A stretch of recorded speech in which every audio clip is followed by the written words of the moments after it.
हाँ जी, राहुल जी बात कर रहे हैं। हाँ हाँ जी, हरवीर जी बोलिए। हाँ जी, मैं स्टडी 24 ऑफिशियल से हरवीर बात कर रहा हूँ सर, कैसे हैं? बढ़िया जी, आप बताइए। जी ठीक है, तो मुझे थोड़ा सा टेलीफोनिक इंटरव्यू लेना था आपका। बोलिए सर, क्या बात है, कोई दिक्कत नहीं है। हाँ, जो राजेश पाल और आपके बीच कुछ बात चल रही है तो उसको लेके कुछ क्वेश्चन करते थे।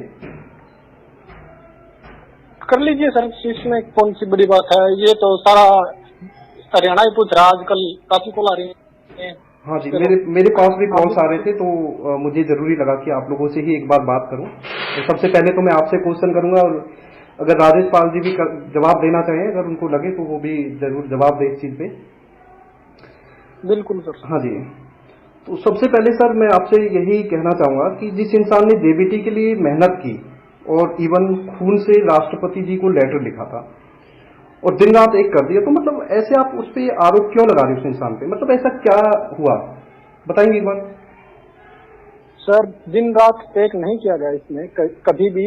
जो खून से लेटर लिखा गया था वो सिर्फ एक पब्लिसिटी स्टंट था, और वो राजेश जी के खुद की दिमाग की उपज नहीं थी, वो मेरे दिमाग की उपज थी। मैं चाह रहा था कि हाईलाइट हो मुद्दा जेबीटी भर्ती का, और राजेश जी को फेस बनाया जा रहा था इसमें मेरी तरफ से ही लगातार। और मैं उनको आगे इसीलिए कर रहा था क्योंकि उनके पास वो 2-3 साल से मैंने सुना था कि मेहनत कर रहे हैं, लेकिन जब रियलिटी में एसोसिएशन में आया, मेरे को प्रवक्ता बनाया गया, उसके बाद मेरे को पता चली कि कहीं भी राजेश जी इस लेवल की मेहनत नहीं कर रहे जो ये बताते हैं। दूसरों को बताने में और जब उनके साथ काम करने में दिन रात का अंतर मिला सर। अच्छा। अब वो बताते कुछ थे, मिलता कुछ था। रोज कहते कि आज चंडीगढ़ जाना है, लेकिन वो जाते कहीं पे भी नहीं थे। ऐसे ऐसे काम हुए। वो जो लेटर लिखा गया था उनसे, वो भी बकायदा एक दिन पहले का प्लान था कि एक दिन पहले लिखा जाना है, क्योंकि ये बिना बात डिले किया गया। उस दिन इसलिए लिखा जाना था क्योंकि राजेश खुल्लर जी ने जो हमें लिखित में आश्वासन दिया गया था, वो उसी दिन उससे एक दिन पहले लिख के दिया था कि आप इस दिन, ये हो गया था कि राजेश कुल्लर जी ने भर्ती के लिए बोल दिया था सरकार में कि आपकी भर्ती आएगी। तो मेरा प्लान था कि उसी दिन को टारगेट करके उनसे लेटर लिखवाया जाए, लेकिन राजेश जी ने डिले कर दिया था वो भी। उसके बाद चलो थोड़ा बहुत मानने के बाद उन्होंने लिख दिया था। अच्छा। बाकी जो चीज थी वो रियलिटी में नहीं थी, काफी चीजें लोगों से छुपाई जा रही थी। अच्छा, नहीं आप बोल रहे हैं राजेश पाल जी पे आप आरोप लगा रहे कि उन्होंने मतलब पैसे खा लिए, तो इसमें कितनी सच्चाई है और आप कैसे बोल सकते हैं सर? बिल्कुल खाली है सर। ये जो केस अब हमने किया, ये केस हम बिल्कुल भी पब्लिक में नहीं लेके आना चाह रहे थे। हम इस केस को बिल्कुल भी अंदर अंदर केस करना चाह रहे थे, नए मीडिया में लेके आ रहे थे इस केस को। ये सोच रहे थे कि ये केस सिर्फ 5-7 बंदों तक ही रहे, और उसमें हमने 5-7 बंदों ने यानी 8 बंदे हो गए थे, 7-8 बंदे हो गए थे, और उनका पर्सनल मामला बनाया कि हम इस केस को अपने अकॉर्डिंग करते हैं, किसी भी पब्लिक में अनाउंस नहीं करते कि हमने केस कर दिया, नहीं किसी से पैसे लेते हैं। अगर हमें पैसे लेने होते तो राजेश जी को फिर से लाइव एक बार आके कहते हैं, तो जनता ने हमें 2020 सितंबर में करीब 50,000 रुपए के करीब हमें दिया था पैसा, और हमने वो 50,000 रुपए का केस किया था। एसोसिएशन के पास पैसा पहले भी पड़ा था, लेकिन फिर भी हमने ये सोचा था कि ये केस तो बिल्कुल हम सीक्रेट केस कर रहे हैं, और इसमें एडवोकेट की करने की जिम्मेदारी मेरी लगा रखी थी, सारा काम मैंने करना था। लेकिन ये नहीं पता था कि नीचे नीचे इतना घपला बनेगा, पैसे खाए जाएंगे। राजेश जी ने अपने कॉन्टेक्ट लिस्ट में से उन कैंडिडेट्स को चुना जो 42 अपनी एज को क्रॉस करने वाले थे, या 42 के बिल्कुल किनारे पे खड़े थे। अच्छा। यानी कि जो ओवर एज होने वाले हैं, उन कैंडिडेट्स के पास कॉल की गई, उनसे पैसे लिए गए। जब इस बात की मेरे को सच्चाई पता चली, तो मैंने एक फेसबुक पोस्ट डालते ही मेरे पास 500 बच्चों के स्क्रीनशॉट्स आए। मैंने उनसे पेमेंट के स्क्रीनशॉट भी ले लिए कि आप दीजिए अगर आपने भेजे तो पैसे। उन्होंने मेरे को स्क्रीनशॉट्स भी दिए। उसके बाद मैंने एक पोस्ट और डाली कि 5 बच्चों से पैसे लिए गए हैं। फिर राजेश जी ने इसके रिगार्डिंग सफाई देने के लिए अपने 26 तारीख तक के स्क्रीनशॉट शेयर कर दिए थे। अच्छा। 26 तारीख के और 11 तारीख के बीच उनके स्क्रीनशॉट्स में 3 पेमेंट आई हुई थी, जबकि आनी एक भी नहीं थी। जबकि केस हम 24 तारीख को करके आए, पैसे 24 तारीख से पहले 2-4 दिन पहले दिए गए थे। यानी कि 5 ट्रांजेक्शन बिल्कुल हो चुकी थी राजेश जी के अकाउंट में। मैं आज भी कर रहा हूँ। अगर राजेश जी इस चीज के ऊपर बोलना चाहे बिल्कुल बोल रहे हैं, अपने बैंक अकाउंट की स्टेटमेंट ले आए, अगर वो इस चीज में कुछ भी मैं दोषी पाता हूँ तो बेशक मेरे ऊपर केस कर दें, कोई दिक्कत नहीं मेरे। उनके अकाउंट में 5 ट्रांजेक्शन है आज भी। अच्छा, तो मतलब और ये पैसे एक रुपया भी नहीं लेना था, ये केस हमारा पर्सनल था। अच्छा, तो आप लोग ये कहना चाह रहे हैं कि आप लोगों ने जो केस किया था पर्सनल किया था, सभी ने डिसाइड किया था किसी से कोई पैसे नहीं लेने, लेकिन राजेश पाल जी ने चुपके से मतलब वो पैसे लिए हैं, मतलब आप लोगों को इन्फॉर्मेशन नहीं मिली, वो बच्चों ने आपको बताया था। और दूसरा जो वो पैसे पहले कभी एसोसिएशन बना, जब मैंने 2009 में 2021 में 20 में 9 जून को एसोसिएशन में मैं आया, उस टाइम पे ये रूल्स थे कि जो भी पेमेंट आएगी उसकी स्क्रीनशॉट हम ग्रुप में डलवाएंगे। न तो एसोसिएशन के किसी ग्रुप में कोई पेमेंट की रिसिप्ट आई, न ही कुछ और, न ही राजेश पाल जी ने उसकी रिसिप्ट काट के बंदे के पास उसकी रिसिप्ट भेजी कि आपके ये पैसे हैं। यानी कि उन पैसों को बिल्कुल चोरी की तरह से रखा जा रहा था। और ऐसा ही नहीं सर, जब हमने 25 सितंबर जिसकी हेयरिंग थी, उस केस में भी ऐसा ही हुआ। उस केस में हमारे पास बहुत ज्यादा पैसा आया था। एसोसिएशन में हम इतने पदाधिकारी थे, किसी के पास भी 1 रुपया रहा नहीं। राजेश पाल जी को सारे पैसे दे दिए गए थे। उसके बाद भी राजेश पाल जी ने, ये जो पैसे का हिसाब किताब होता था तो आप लोग की टीम के बीच नहीं होता था? नहीं सर, किसी भी टीम, क्योंकि एसोसिएशन में ये कहा जा रहा है कि एसोसिएशन है तो एसोसिएशन का एक प्रॉपर अकाउंट होना चाहिए।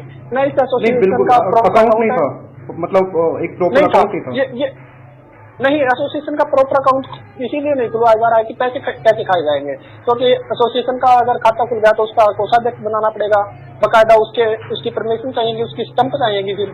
लेकिन यहाँ पे ऐसा कुछ भी नहीं किया जा रहा था। पैसे आए राजेश पाल जी के अकाउंट में आए, राजेश पाल जी ने अपनी मर्जी के यूज किए। जितने आए पता नहीं, आज कितने आते हैं, कल कितने आते हैं, किसके पास कॉल की जाती है, किससे मांगे जाते हैं, नए ग्रुप में डाला जा रहा है, नहीं कुछ भी।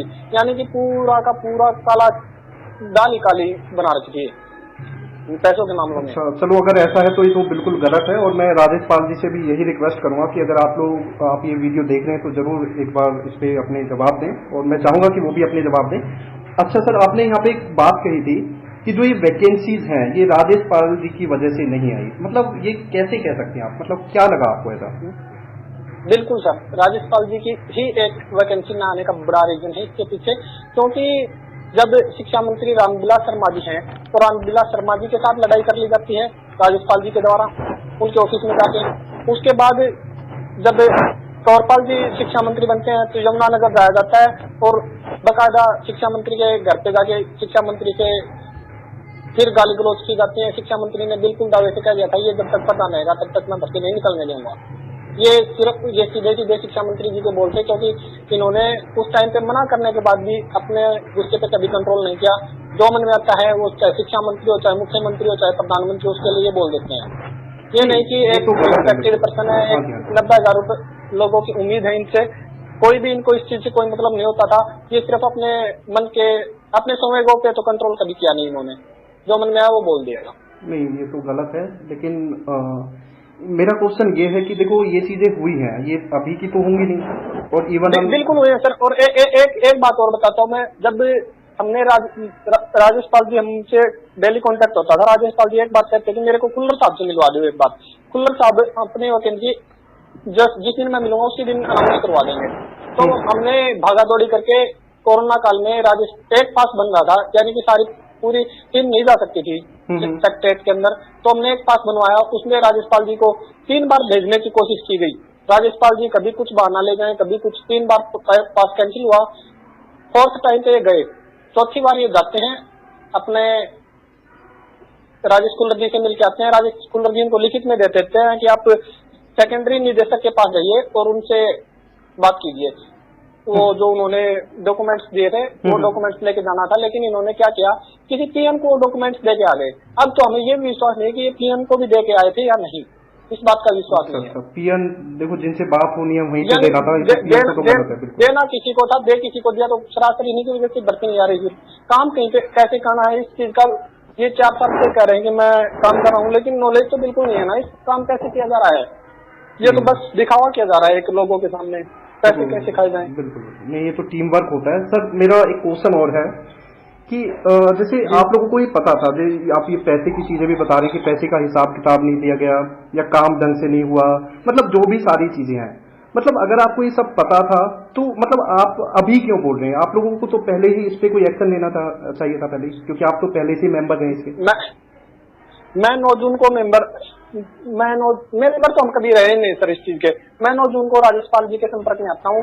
उसके बाद 9 जून से लेके सितंबर 20 तक, 15 सितंबर के आसपास तक हमने कोई पैसों की बात ही नहीं की। सभी की तो बस इतना कि आज चालान हो गया तो चालान के पैसे करने हैं, तो एक मैंने दे दिए, कोई और भाई होता उसने दे दिए, तेल कोई डलवा देता था, बस ये चल जाता था। ऐसी काम हमें नहीं पता था कि इसके भी पैसे बाहर से लिए जा रहे हैं, जबकि हम पैसे दे रहे थे अपनी तरफ से भी। अच्छा। उसके बाद जब हमने पैसे इकट्ठे किए, राज्यपाल जी ने ऑन रिकॉर्ड 62,000 रुपए में बता दिया कि 62,000 रुपए हैं, 50,000 रुपए का गिफ्ट कर दिया। 12,000 रुपए मेरे पास हैं, जब कहोगे आप दे देंगे, आपको एसोसिएशन को केस करना होगा तब दे देंगे, कुछ भी करा लियो, मेरे पास 12,000 रुपए हैं। हम सबने विश्वास किया कि हाँ 12,000 रुपए हैं, जब भी जरूरत होगी तब देंगे। लेकिन ऐसा नहीं हुआ। हमें जरूरत पड़ी बड़ौदा इलेक्शन के टाइम पे सरकार के खिलाफ, हमें जो करना तो नहीं चाहिए था लेकिन हम कर रहे थे। तो हमें बच्चे बुलाने के लिए, बच्चों को ऐसे तो हम बुला नहीं सकते, उनको या तो कुछ खाने पीने का देना पड़ेगा या तेल डलवाना पड़ेगा उनकी गाड़ी में, क्योंकि बेरोजगार हैं सभी। तो एक बंदे को राज्यपाल जी ने जूम मीटिंग पे, जो ऑनलाइन मीटिंग थी, पूरी मीटिंग के अंदर ये कहा था कि हाँ भाई आप आइए, आपको तेल के पैसे देंगे। लेकिन वो बंदे आए, वो अपने साथ 4-5 को लेके आए, 3,000 रुपए की बात हुई थी, राज्यपाल जी ने उसको 1 रुपया नहीं दिया, जबकि वो तो पूरी एसोसिएशन का पैसा था ना, 90,000 का पैसा था, वो 12,000 बचा। उस 12,000 में से भी 3,000 रुपए एक भी नहीं दिए। जब इनसे बात की जाती तो मैं आज ऑनलाइन कर देता हूँ, मेरे को ऑनलाइन करना नहीं आता, ये नहीं करना आता, अभी नहीं दे पाऊंगा, तो परसों दे दूंगा, ये कर दूंगा, ये सारी बातें नहीं है भाई। मैं उन सभी बातों के ऊपर कुछ नहीं, इतना सब होने के बाद भी हमने सोचा कि चलो यार 10-12 हजार रुपए में कुछ नहीं जाता, पड़ा रहने दे। फिर हमारा जो केस था उसका डिसीजन आया। उस केस में मैन पिटिशनर राज्यपाल जी होते हैं। अच्छा। राज्यपाल जी एडवोकेट करते हैं, सब कुछ राज्यपाल जी ने किया हुआ था। वो उसमें क्या होता है कि जो केस किया उसके अंदर डिसीजन ये था कि जो याचिका करता है वो सहमत हो गए। याचिका करता मैन कौन है उसमें? राज्यपाल जी है। उसका CWP नंबर है 15,557। अच्छा। /2020। आप हाईकोर्ट की साइट के ऊपर जाके देखिए। हमने पैसे इकट्ठे किए, लेकिन हम उस निर्णय को पढ़ के लोगों के सामने जा नहीं सकते थे, मुंह दिखाने लायक नहीं छोड़े कि याचिका करता है वो सहमत हो गया। अब तो हम बोले किसको, हम ना तो फेसबुक पे कुछ लिखे, हमने बिल्कुल काम बंद कर दिया। जब अब ये 7 जून को जब हाई कोर्ट में जो परमानेंट टीचर है इनका ट्रांसफर का केस चल रहा था, उसमें सरकार ने अपना जवाब दाखिल एफिडेविट दिया था कि हमारे पास 10,338 पोस्ट खाली हैं। मेरे पास वो एफिडेविट आते ही मैंने 2-3 को कॉल किया कि भाई ऐसे एफिडेविट मिला है, इतनी पोस्ट खाली है हरियाणा सरकार की, क्यों ना हम इसके ऊपर सभी साथी मिलकर एक्शन लें और केस करें। मैंने जगतार भाई को कॉल किया, प्रेम भाई को कॉल किया, और भी 4-5 साथी थे, सभी को कॉल किया, सभी सहमत हो गए। फिर पैसों की बात आई, एडवोकेट जी से बात की, एडवोकेट ने बता दिया कि इतने पैसे लगेंगे भाई। हमने बताया कि सर हम तो 4-5 ही हैं केस करने वाले, किसी से पैसा नहीं लेंगे, हम अपना केस करेंगे। तो उन्होंने कहा कि भाई आप पर कैंडिडेट के हिसाब से कर लेना। फिर हमने कहा ठीक है सर। उन्होंने जो भी अमाउंट था वो हमें बताया। फिर हमने ये सोचा कि अपने पास 12,000 रुपए तो राज्यपाल जी के पास है ही, वो ले लेते हैं। बाकी हम 4-5 जितने भी आते हैं अपने कर लेते हैं। हमने राज्यपाल जी को कॉल किया, कॉल के ऊपर कॉन्फ्रेंस कॉल थी, 5 से 7 बंदे जुड़े हुए थे। उस टाइम पे राज्यपाल जी ने कहा कि ठीक है मैं 10,000 रुपए दे दूंगा। लेकिन जब पैसे देने की बारी आई, राज्यपाल जी ने 5,000 रुपए दिए, और वो भी सीधा एडवोकेट के अकाउंट में उन्होंने ट्रांसफर किए। बकायदा उन्होंने इस चीज का स्क्रीनशॉट भी शेयर किया था ग्रुप्स में भी, और मेरे पास भी है कि 5,000 रुपए उन्होंने दिया, जबकि 10,000 रुपए की हाँ हुई थी। इसमें 5 से 7 कैंडिडेट कॉन्फ्रेंस में थे। उस टाइम पे 10,000 रुपए की हाँ भर के 5,000 रुपए दिए गए। अच्छा। फिर लोगों से नीचे पैसे मांगे गए। उसका भी हमें विश्वास ही नहीं था कि पैसे लिए जा रहे हैं। एक जो हमारी बहन थी उनकी कॉल आती है मेरे पास कि मैंने राज्यपाल जी को 3,000 रुपए दे दिए। मैं किस चीज के दे दिए आपने? बोले कि मैंने केस के लिए दे दिए। हम लोगों को बीच में लेके ही नहीं आ रहे, आप क्यों दे रहे हैं? और फिर उन्होंने कहा कि नहीं, मेरे पास तो 4-5 दिन से राज्यपाल जी के कॉल और मैसेज आ रहे थे कि पैसे दीजिए, केस करेंगे, इसलिए मैंने दे दिए। मैंने उनका स्क्रीनशॉट लिया, राज्यपाल जी से पूछा, राज्यपाल ने बिल्कुल मना कर दिया कि मैंने नहीं दिए। फिर मैंने वो स्क्रीनशॉट भेजा कि सर आपने 3,000 रुपए लिए। उससे पहले राज्यपाल जी ने 1,500 रुपए उस केस के लिए दे दिए थे, यानी कि 6,500 रुपए राज्यपाल ने दिए हमें। और जबकि 6,500 रुपए के स्क्रीनशॉट शेयर कर रहे हैं कि जो इन्होंने अपने स्टेटमेंट दी उसमें 6500 रुपए ही इनके अकाउंट में आए हुए दिखाए हैं 26 तारीख तक, 26 तारीख के बाद में। अच्छा, पहले के स्क्रीनशॉट ये दिखा नहीं रहे। बाकी हम इस चीज के ऊपर और कुछ नहीं कह सकते, क्योंकि ये हमारा पर्सनल केस था, तो लोगों से पैसे नहीं ले सकते थे, इन्होंने लिए हैं। अच्छा अच्छा, तो आपका आरोप ये है कि इन्होंने जो पैसे लिए हैं आप लोगों से बिना पूछे, क्योंकि आप लोगों की मीटिंग तय हुई थी कि उसमें ये इनको पैसे नहीं लेने थे, लेकिन उन्होंने फिर भी पैसे लिए हैं। अगर ऐसा है तो ये तो बिल्कुल गलत है। तो सर, एक जो आप ये आरोप लगा रहे हैं, बिल्कुल अगर ऐसा है तो राजेश पाल जी को बोलना चाहिए कि हाँ, मतलब जो भी अपना पक्ष रखना चाहिए। लेकिन मैं यहाँ पे ये कहना चाहता हूँ आपसे, कहीं ऐसा तो नहीं है कि जो विपक्ष आपको कुछ सपोर्ट कर रहा हो, क्योंकि पॉलिटिकल बैटर भी हो सकता है, या आप कोई जेबीटी जो एसोसिएशन है इसके प्रेसिडेंट बनना चाहते हो? मतलब नॉर्मल मैं पूछ रहा हूँ आपसे, कहीं ऐसा तो नहीं बच्चों के माइंड में भी ऐसे क्वेश्चन हो सकते हैं? सर, अगर मैंने प्रेसिडेंट बनना होता है, मैंने राजनीति करनी होती, मेरे पास सारी चीजें अवेलेबल हैं, मैंने ऐसा कुछ भी नहीं करना। मैं जेएचपीए में भी मैं नहीं आया कभी। जेएचपीए में मेरे वो जो जेएचपीए का जो इनका लेटर हेड था उसके ऊपर मेरा नाम जरूर है, मेरा प्रवक्ता बनाया गया, लेकिन प्रवक्ता बनाने के बाद में तो मैंने आज तक कोई इंटरव्यू दिया। आप फर्स्ट टाइम पे मेरा इंटरव्यू ले रहे हो। आज तक मैंने कुछ किया, मैं सिर्फ और सिर्फ नाम मात्र प्रवक्ता रहा।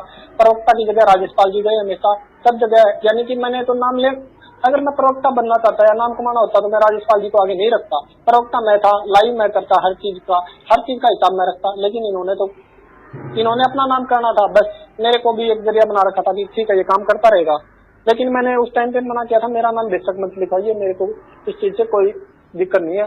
और आगे भी मैं तो पार्टी ज्वाइन करूँ नहीं और संगठन बनाऊं, मैं सिर्फ और सिर्फ अपने दम पे जितना हो सकेगा ऑनलाइन या जैसे भी मैं उसके थ्रू ही रहूंगा। ये नहीं कि मैं कभी लोगों से पहले पैसे मांगे। हाँ, एक बार सितंबर में मांगे हैं, उस केस के लिए मांगे थे।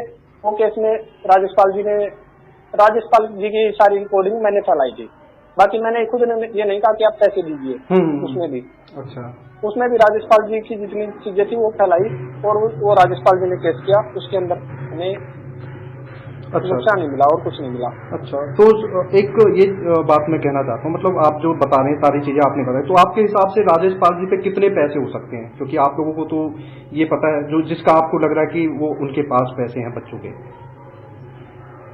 अब राजेश पाल जी के पास ये तो मैं कंफर्म कैसे कह दूं, क्योंकि ये तो इनका दिल्ली का काम बताया जा रहा है कि दिल्ली ये कॉल करते हैं, किसी के पास पैसे लेते हैं, तो इस चीज का तो हम अनुमान नहीं लगा सकते हैं, लेकिन कंफर्म तो नहीं बता सकते। अनुमान के हिसाब से इनके पास ये 4 साल से प्रेसिडेंट रहे हैं, तो 3 लाख के आसपास होने चाहिए, क्योंकि जो एसोसिएशन है उसका बकायदा एक ऑडिट होता है हर साल। न तो इस एसोसिएशन का कभी ऑडिट हुआ, न ये प्रॉपर एसोसिएशन है, न ये सिर्फ और सिर्फ खाना पूर्ति है, इसका हेड ऑफिस कहीं होता है, बताया कहीं जाता है, सब कुछ यानी कि घुमा फिरा के कुछ भी नहीं है इसमें। इस एसोसिएशन का प्रेसिडेंट बन के भी क्या करेंगे जिसमें है ही नहीं कुछ। अच्छा, तो आपने बोला था कि राजेश पाल जी ने कुछ गाली गलौज भी किया था, मतलब आपकी बहन के बारे में भी कुछ उल्टा सीधा बोला था। अगर ऐसा है तो ये तो बिल्कुल गलत है। हाँ जी, बिल्कुल सर, क्योंकि हमारी बातें ये करीब 4 बजे के आसपास हुई थी, और उसके बाद मैंने न राजेश पाल जी को कॉल की, न ये और कुछ। इन्होंने मेरे को मना कर दिया था कि भाई मेरे पास कॉल मत करिए, और मैं उस लेडीज के पैसे वापस कर दूंगा। मैं चलो सर थैंक यू आपका, आपने मतलब उन्होंने मान लिया था कि पैसे लिए हैं मैंने, पैसे वापस। हाँ, बाद में मान लिया था, बाद में मैंने कहा कि मतलब स्टार्टिंग में मना कर दिया था कि मैंने पैसे नहीं लिए। आप चाहो तो मैं इस चीज की रिकॉर्डिंग दे दूंगा कि इन्होंने मान लिए थे कि मैं उसके 3000 रुपए वापस कर दूंगा। अगर आप चाहो तो मेरे पास रिकॉर्डिंग नहीं, चलो रिकॉर्डिंग तो क्या आप बोल रहे हैं, बिल्कुल। अगर राजेश पाल जी और गलत नहीं है तो बिल्कुल आके जवाब दें इस पे, और ये देना भी चाहिए अगर ऐसा है तो। उसके बाद इन्होंने कॉल डिस्कनेक्ट के बाद मैंने कुछ भी नहीं बोला। इन्होंने रात 11:30 बजे जब मैं पढ़ाई कर रहा था अपने, उस टाइम पे मैसेज आता है, सिर्फ सीधी गाली आती है।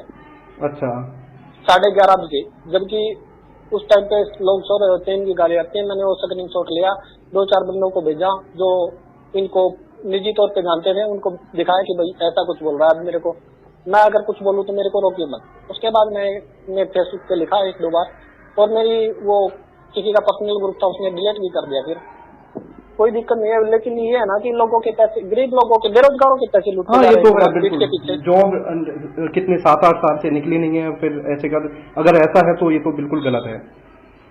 और लोगों ने 1-1 लाख रुपए दे के जेबटी किया है। गरीब घर से वैसे बिलोंग करते हैं, रोजगार है नहीं, और उन महिलाओं से पैसे लिए जाते हैं जो अपने सामान के लिए अपने पति की तरफ मुंह उठा के देखते हैं या कब घर जाएंगी, वहां से अपना सूट वगैरह का इंतजाम करते हैं, उनसे भी पैसे खाए गए। ऐसा हुआ है कि जो हमारी दिव्यांग बहन जी हैं उनसे भी पैसे लिए गए, बकायदा उनके तो स्क्रीन शॉट्स भी ग्रुप में शेयर हुए हैं। अच्छा। इनकी जो जिसकी कंडीशंस नहीं होती, जिसका खुद राजेशपाल जी को ये पता होता है कि इसकी घर की का बैकग्राउंड कैसा है, उनसे भी पैसे लिए गए। और ये कहते हैं कि मैं गेस्ट का केस उठा लूंगा। अरे मेरे भाई, इसके नाम से कोई गेस्ट का केस है ही नहीं। गेस्ट का केस सुप्रीम कोर्ट में है। ये लिखते हैं ग्रुप में कि मैं हाई कोर्ट में जाके केस उठा लूंगा। सुप्रीम कोर्ट अब चंडीगढ़ में है या दिल्ली में, ये भी पता नहीं चल रहा है। उस दिन के बाद तो हमें एक बड़ा मजाक किया जा रहा है लोगों को। हाँ, लोगों को गुमराह किया जा रहा है ना हर तरीके से। हाँ। चलो सर, यही कुछ क्वेश्चन थे, और मैं तो ये चाहूंगा कि राजेशपाल जी अगर सुन रहे हैं तो अगर आप सही हैं राजेशपाल जी, तो आपको जवाब देना चाहिए, और अगर आप जवाब नहीं देते तो कहीं ना कहीं जो खामोशी है वो कुछ गलत ही बयां करेगी। भाई, मैंने 3-4 दिन से पहले लाइव आके ये सारे आरोप लगा दिए थे। मैं आज भी वहीं पे स्टैंड कर रहा हूँ, और कल अगर मेरे से पूछा जाएगा तो कल भी मैं वहीं स्टैंड करूंगा। वो अपना जवाब दें। मैं भी चाहता हूँ वो अगर कार्यकारिणी को साथ में लेके आना चाहिए तो मैं कार्यकारिणी में मैं भी हूँ, मेरे को बुलाया जाए और मैं भी अपना पक्ष रखूं, कार्यकारिणी के सामने सब कुछ हो, और जो पैसे खा रखे वो कार्यकारिणी को दे दिए जाए, ताकि जेबटी बेरोजगारों की भर्ती आपके, यानी कि हम भी बेरोजगार हैं, हमें भी अगर वो पैसे मिलते हैं जितने भी हैं 1 लाख 1.5 लाख राजेशपाल जी के पास जितने भी बेरोजगारों के पैसे खाए हुए हैं वो दे देते हैं, तो हम भर्ती लाने के लिए जी जान से लग जाए। लेकिन हमारे पास पैसा नहीं है। हम अपने ऊपर से कितना खर्च कर सकते हैं और कितना कुछ कर सकते हैं वही पॉसिबल है। बस एक केस किया भाई, छोटा सा अमाउंट करके अपना, उसमें भी नीचे नाम बदनाम किया जा रहा है, तो भाई क्या कर सकते हैं फिर तो काम करना बनता ही नहीं है ना। फिर घर के पैसे लगाते हैं और नाम बदनाम होगा, फिर कोई फायदा नहीं हुआ ना फिर इस चीज का। सही बात है। लोगों को यहाँ तक कहा जा रहा है कि अभी 15,000 रुपए बाकी हैं इयरिंग पे देने हैं, लेकिन रियलिटी में 8,000 रुपए बाकी थे। इयरिंग से 1 दिन पहले देने थे और वो हमने संडे तक कर दिए थे। उसमें भी ये हुआ था कि हमने 5 बंदों ने कॉन्फ्रेंस कॉल की थी, उसमें ये डिसाइड किया था कि भाई सारे 4-4 हजार रुपए दे दो, वो 2-2 हजार रुपए दे दो, 8,000 हो जाएंगे। उस टाइम पे राजेशपाल जी ने कहा कि ठीक है मैं दे देता हूँ, लेकिन राजेशपाल जी ने चालाकी दिखाते हुए 1,500 रुपए दिए थे उस टाइम पे। 1,500 उस लेडीज से 3,000 रुपए लेके 1,500 देते हैं, और वो अगर ये 2,000 दे देते तो शायद इतना बड़ा मैटर नहीं बनता, शायद क्या बनता ही नहीं। क्योंकि मेरे को भी ये लगता कि चलो इतने की जरूरत थी, इन्होंने इतने दे दिए, शायद इतनी जांच पड़ताल नहीं होती थी। जब नहीं हो सकता है ना, कुछ चीजें सही के लिए भी हो, अगर ऐसा नहीं होता, अगर हो सकता है राजेशपाल जी गलत हो और इससे ही पता चला हो 500 रुपए की वजह से ही ऐसा भी इसी वजह से पता चला कि 3,000 रुपए उस लेडीज ने दिए और 1,500 रुपए इन्होंने हमें दिए, और ये कहा कि 500 रुपए तो मैं शुक्रवार को दूंगा।